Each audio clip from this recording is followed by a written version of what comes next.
Illegal migration ये ऐसा topic है जिसे शायद ही लोग जानते हैं, लेकिन शाहरुख खान ने अपनी रीसेंट मूवी डंकी में इसके बारे में बताया है कि क्या है ये इलीगल माइग्रेशन और लोग इसे कैसे करते हैं, आखिर लोग ऐसा करने पर क्यों मजबूर हैं। आज हम बात करेंगे इसी इलीगल माइग्रेशन से जुड़े सवालों पर। फिर से स्वागत है आप सभी का हमारे चैनल जिज्ञान में।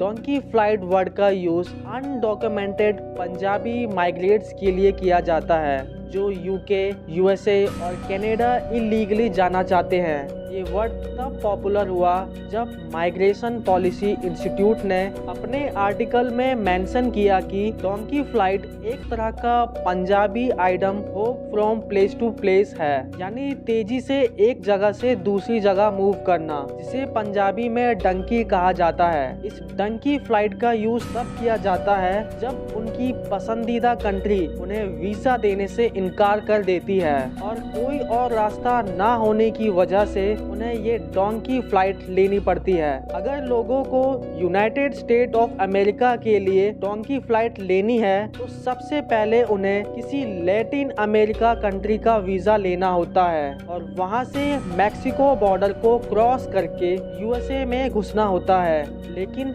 जितनी आसानी से हमने बोल दिया है, ये रास्ता उतना आसान नहीं होता, क्योंकि इस डोंकी प्रोसेस में लोग अपनी जीवन की सारी जमा पूंजी लगा देते हैं और फिर भी आधे से ज्यादा लोग आधे रास्ते में अपना दम तोड़ देते हैं और जो इस बॉर्डर तक पहुंच जाता है उनमें से काफी लोगों को क्रॉस बॉर्डर पुलिस अरेस्ट कर लेती है। पंजाब में इस डोंकी फ्लाइट की संख्या सबसे ज्यादा है। इसकी शुरुआत होती है लोगों के ड्रीम और उनके आसपास के लोगों को दूसरी कंट्री में वेल सेटल देखकर, जिसमें वह सोचते हैं कि अगर वह भी यूएसए, यूके या कनाडा पहुंच गए तो उनकी लाइफ भी बन जाएगी, जिसके लिए वह ट्रैवल एजेंट्स के पास जाते हैं जो उन्हें वर्क फॉर वीजा और स्टडी वीजा दिलाने का वादा करते हैं और उनसे काफी सारा पैसा ले लेते हैं। लेकिन इन लोगों का वीजा भी रिजेक्ट कर दिया जाता है बाकी लोगों की तरह, क्योंकि विदेश में इन सब के लिए वीजा मिलना काफी मुश्किल है, जिसके चलते एजेंट्स H1B वीजा ना यूज करके डोंकी वीजा का यूज करते हैं, यानी उन्हें इलीगल तरीके से उनके पसंदीदा देश तक पहुंचाने की बात करते हैं, जिसके लिए वह अपनी अलग अलग फीस लेते हैं, जिसकी शुरुआत ही 20 लाख से शुरू होती है।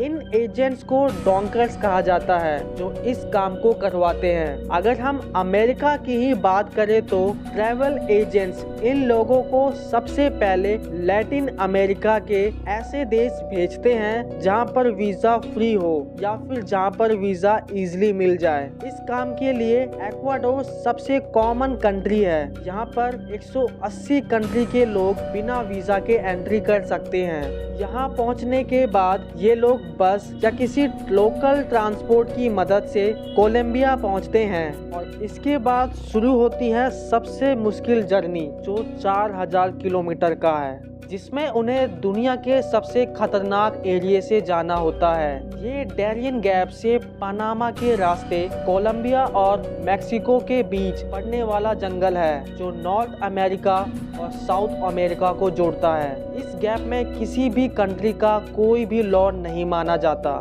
जिस कारण यहाँ पर ड्रग्स डीलर क्रिमिनल रहते हैं जो इन लोगों को मार देते हैं या फिर इन्हें लूट लिया जाता है। अगर वह इन सब से बच भी जाए तो जंगली जानवर, जंगल की चुनौतियाँ और उसके बाद पनामा की भीषण गर्मी वाला रेगिस्तान उनकी जान ले लेता है और जैसे तैसे मेक्सिको बॉर्डर तक पहुंच जाते हैं। इसमें उनके 10 से 20 लाख रुपए खर्च हो जाते हैं। इसके बाद वहां के लोकल डोंकर्स उनसे एक्स्ट्रा पैसे लेते हैं बॉर्डर क्रॉस कराने के लिए, लेकिन बॉर्डर क्रॉस करने के बाद भी पुलिस इन लोगों को पकड़ लेती है और उन्हें डिटेंशन सेंटर भेज दिया जाता है जो लोकल जेल से भी बदतर होता है। यहाँ पर जाते ही ये लोग असाइलम की मांग करते हैं, जहाँ पर इन्हें क्रेडिबल फेयर इंटरव्यू से होकर गुजरना पड़ता है। इसमें उन्हें ऑफिसर्स को ये भरोसा कराना होता है कि ये इंडिया से इसलिए भाग के आए हैं क्योंकि वहाँ पर उन्हें अपनी जान का खतरा था, या फिर ये लोग प्रताड़ित किए जा रहे थे। अगर ऑफिसर्स को इनकी बात सही लगी तो वह इनको इमिग्रेशन जज के सामने पेश करेंगे ताकि वह डिसाइड कर सके कि इनको सच में असाइलम की जरूरत है या नहीं। अगर उनको लगा कि इन्हें असाइलम की जरूरत नहीं है तो वह इनको इनके देश वापस डिपोर्ट कर देंगे। इन प्रोसेस में काफी कम लोगों को ही असाइलम ग्रांट होता है और बाकियों को वापस इंडिया।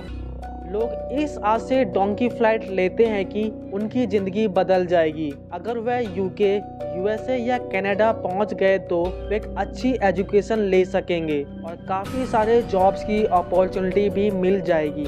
लेकिन कुछ लोग सच में डिस्क्रिमिनेशन की वजह से भी देश छोड़ते हैं, लेकिन लोगों को ये मालूम नहीं होता कि ये डोंकी प्रोसेस कितना खतरनाक होता है और इसमें इनकी जान भी जा सकती है। अक्टूबर 2021 से अगस्त 2022 के बीच यूएस मैक्सिको बॉर्डर पर करीब 16,290 लोगों को सीबीपी यानी क्रॉस बॉर्डर पुलिस ने अपनी कस्टडी में लिया था।